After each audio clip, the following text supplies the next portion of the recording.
Pemirsa Kemendikbudrismen kembali membuat kebijakan yang menjadi sorotan, yaitu menghidupkan lagi jurusan IPA/IPS di jenjang SMA dan kebijakan ini disebut akan mulai diterapkan tahun ajaran baru 2025-2026. Yang jadi pertanyaan dan banyak yang bertanya, apakah ini bentuk koreksi dari kurikulum Merdeka? Kita akan bahas bersama dengan pengamat pendidikan Ina Lim yang sudah bergabung. Selamat sore Mbak Ina. Ya, selamat sore Mbak Regina. Mbak Ina, apa pendapat Anda soal rencana dihidupkan kembali IPA/IPS ini? Ya, sebetulnya menurut saya ini agak tergesa-gesa ya. Hmm. Jadi tidak direncanakan, tahu-tahu mendadak Pak Menterinya memberikan bocoran bahwa ini akan dikembalikan gitu tanpa kajian yang mendalam. Jadi ini yang sangat disayangkan sekali dan belum jelas konsepnya seperti apa. Tapi alasan yang sempat dikemukakan oleh media itu karena selama ini dengan dihilangkannya sekat-sekat penjurusan IPA/IPS di SMA itu menyulitkan perguruan tinggi untuk menentukan syarat masuk. Nah, ini yang menurut saya lucu sekali ya sebetulnya. Jadi, kalau bisa kita simpulkan karena perguruan tinggi sulit menentukan syarat masuk, anak-anak aja yang dibagi tiga saja penjurusannya untuk tujuan utamanya memudahkan universitas. Nah, ini yang lucu ya. Tapi kalau dari segi pengamat pendidikan sebetulnya dengan adanya atau tidak adanya IPA/IPS ini seperti apa sih Pak? Mbak, kemarin kan kita nggak ada nih IPA/IPS gitu. Bagaimana pendidikan kita? Apa mengalami kemajuan atau seperti apa? Nah, dengan diadakannya lagi akan jadi apa nih gitu? Ya, sebetulnya saya tidak hanya pengamat pendidikan, tapi memang Mm-mm, saya ini praktisi konsultan khusus jurusan kuliah, mungkin yang mm-mm. pertama di Indonesia ya. Jadi saya setiap hari memang kerjanya memberikan konsultasi untuk anak-anak memilih jurusan dan karir. Jadi ini ranah saya banget nih gitu. Jadi saya Hmm. sudah ketemu ribuan kasus. Nah, Hmm. tentang proses pemilihan jurusan dan peta karirnya. Dan tahun 2017 itu saya sudah menyelenggarakan education conference dengan topik IPA/IPS di SMA. Masihkah relevan? Masih ada bukti-buktinya di situ. Saya mengundang berbagai lapisan masyarakat, mulai dari dosen, HRD perusahaan, orang tua, siswanya sendiri juga saya tanya, mahasiswa, guru, BK, kepala sekolah, yayasan, saya undang. Dan di situ tidak ada satupun yang menyangkal. Semua setuju bahwa IPA/IPS di SMA itu sudah tidak lagi relevan. Kita masih menggunakan peninggalan zaman mungkin penjajahan Belanda begitu ya. Sementara di luar negeri itu kan nggak ada dan memang boleh memilih.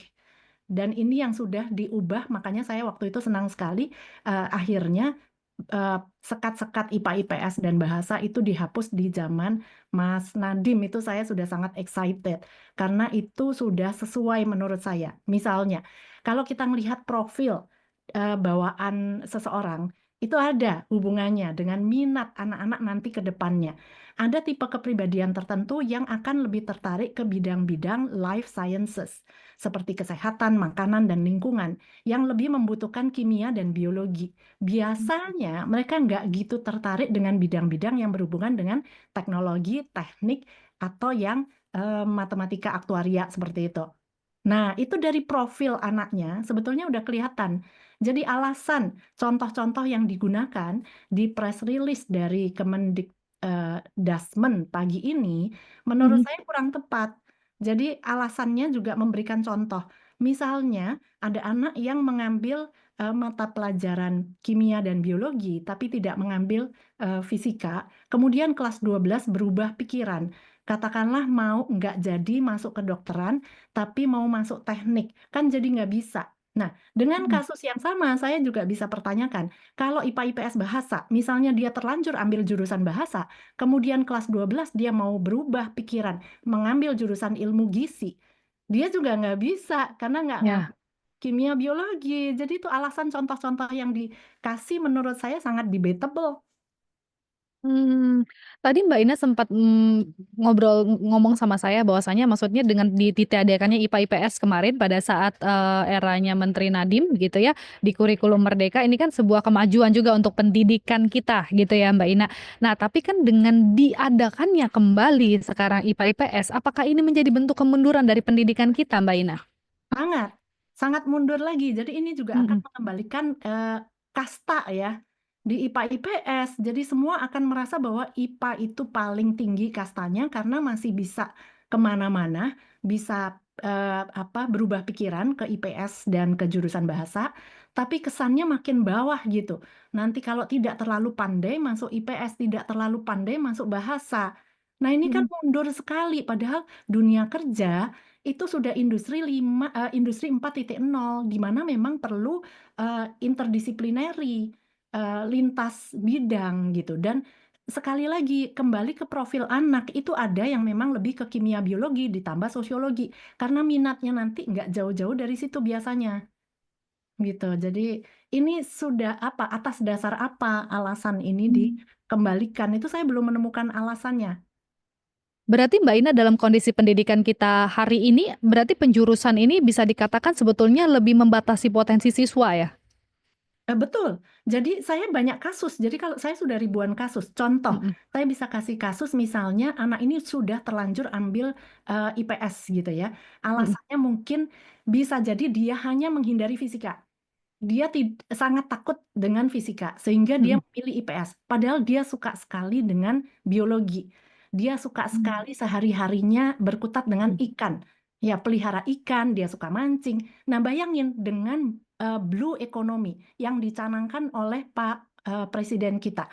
Bagaimana bisa tercapai? Karena anak-anak kayak gini sebetulnya cocok saya sarankan ke jurusan perikanan atau budidaya perikanan. Tapi dia karena sudah terlanjur di IPS, dia nggak ngambil biologi hanya karena takut fisika di IPA. Akhirnya sudah nggak memungkinkan. Betul ya. Jadi sorry Mbak Ina tadi sinyalnya agak sedikit putus-putus. Kita lanjut. Berarti eh ini banyak banyak sekali apa ya hal yang rancu yang mungkin memang masyarakat juga bingung apa dengan keputusan dihidupkannya kembali IPA IPS ini gitu ya atas dasar apa dan alasannya apa begitu ya. Karena saya lihat juga banyak di sosial media dan di berita-berita gitu bahwasanya banyak pengamat pendidikan, praktisi pendidikan ini juga menentang hal ini banyak yang nggak setuju ya Mbak Ina. Betul, yang memang paham betul dan Mm-mm.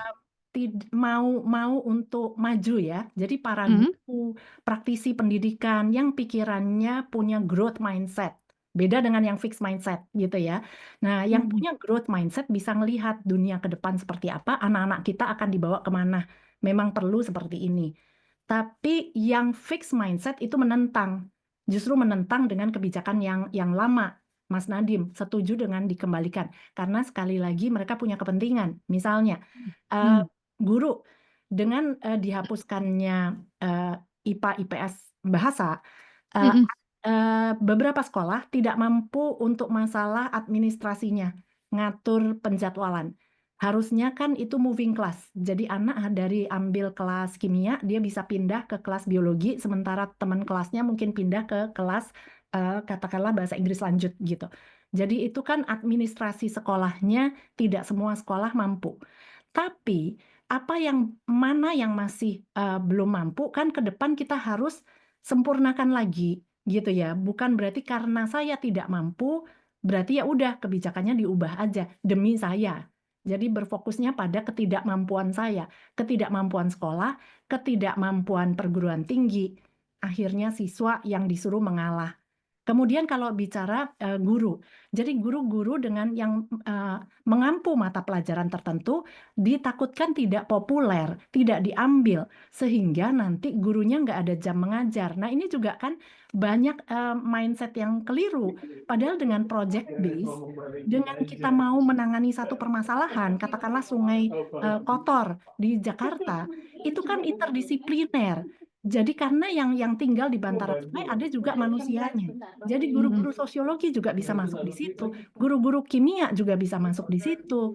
Jadi semua harusnya tetap bisa dipakai. Itu satu. Yang kedua, di universitas-universitas pencetak calon guru yang dulu Mm-mm. KIP gitu ya, em, itu juga perlu ada perombakan besar-besaran. Kalau kita bandingkan dengan di luar negeri, pendidikan guru itu mulai dari pendidikan anak usia dini, pendidikan dasar, pendidikan menengah atau secondary education. Di kita pendidikan menengahnya itu nggak ada. Jadi adanya langsung mata pelajaran, pendidikan matematika, pendidikan bahasa Inggris, pendidikan geografi. Nah, ini yang membatasi. Padahal harusnya secondary. Kemudian di situ mereka boleh memilih 2 atau 3 mata pelajaran yang diampu. Sehingga tidak perlu takut kehilangan pekerjaan dengan Hmm. dihapusnya sekat-sekat ini. Tapi itu kalau dari pihak pemerintah niat ya mau membahas mencari solusi yang terbaik. Tapi kalau ini tanpa ada pembahasan, tahu-tahu tinggal kebijakan itu dibuat, makanya menurut saya tergesa-gesa sekali.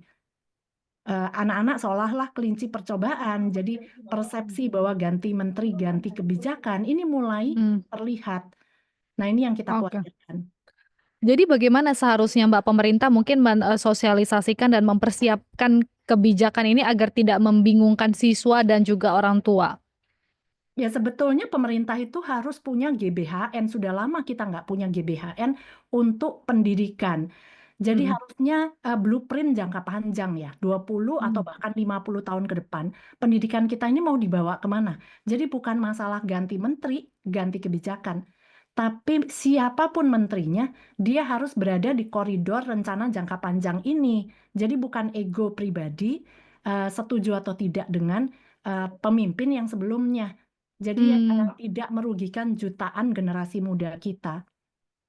Tapi mungkin nggak sih Mbak dengan dihidupkannya kembali IPA IPS ini sebetulnya ini merupakan sebuah koreksi dari kurikulum Merdeka gitu.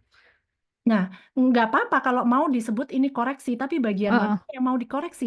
Karena dengan Hmm. kurikulum Merdeka, anak-anak tetap loh boleh memilih 4 mapel IPA semua. Tetap boleh, boleh memilih 4 mapel IPS semua.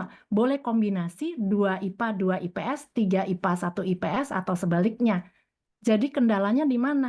Kenapa dihapus yang boleh kombinasi antara 2 IPA dan 2 IPS dan yang lain-lain? Sekali Tapi lagi saya sebenarnya, menunggu alasan logisnya. Saya nggak ketemu alasan logisnya. berarti itu yang diharapkan dari pemerintah untuk memberikan alasan logisnya gitu ya untuk disosialisasikan kepada masyarakat, kepada orang tua, kepada siswa agar tidak membingungkan gitu ya Mbak Ina ya. Nah, eh, Mbak Ina sebetulnya kalau misalkan dalam konteks dunia kerja dan pendidikan tinggi yang semakin dinamis, sebetulnya penjurusan IPA IPS itu masih relevan nggak? Ya tidak, justru saya yang pertama menyuarakan tahun 2017 tadi Mm-mm, mm-mm, dengan menyelenggarakan education conference dan saya mengundang berbagai lapisan masyarakat.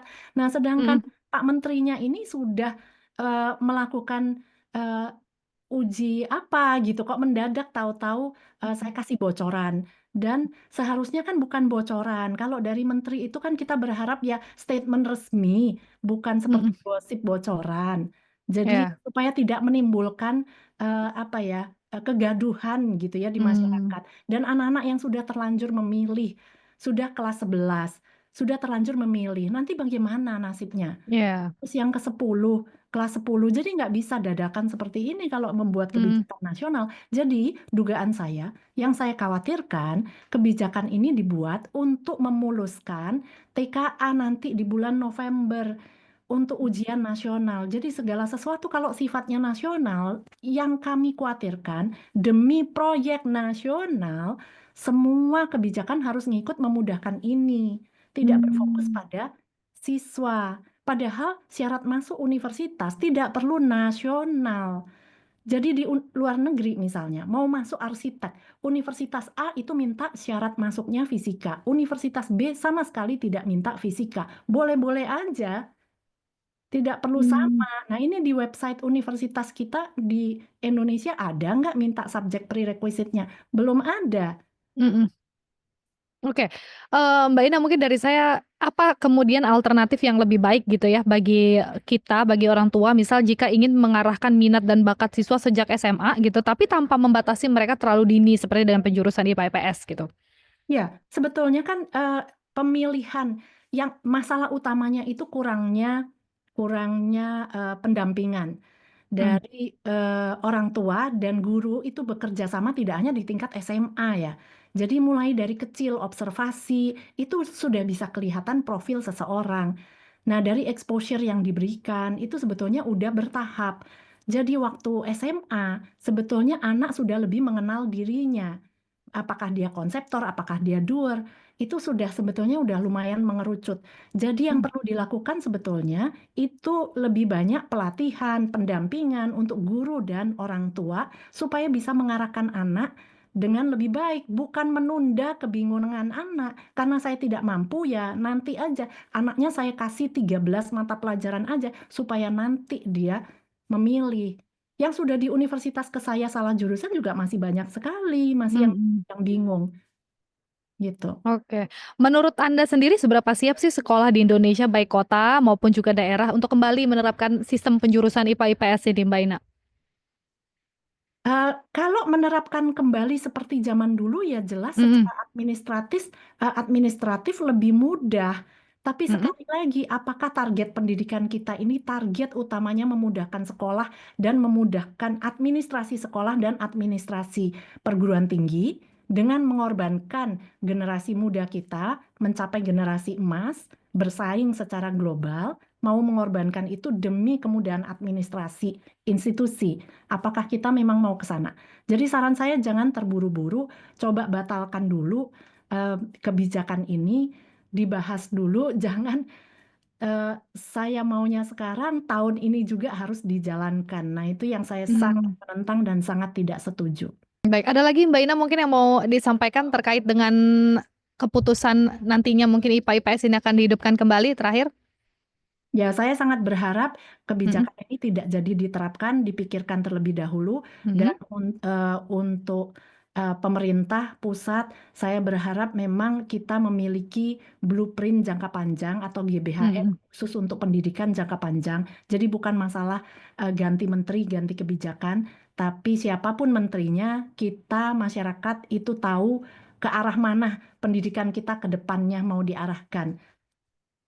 Baik, terima kasih Mbak Ina Lim, pengamat pendidikan atas insight-nya dan juga sharing-nya hari ini bersama kita. Kita nantikan juga nanti seperti apa update-nya gitu ya dari pemerintah terkait dengan keputusan dihidupkannya kembali IPA IPS atau sistem penjurusan ini. Terima kasih ya Mbak Ina untuk waktunya. Selamat sore. Selamat sore, terima kasih.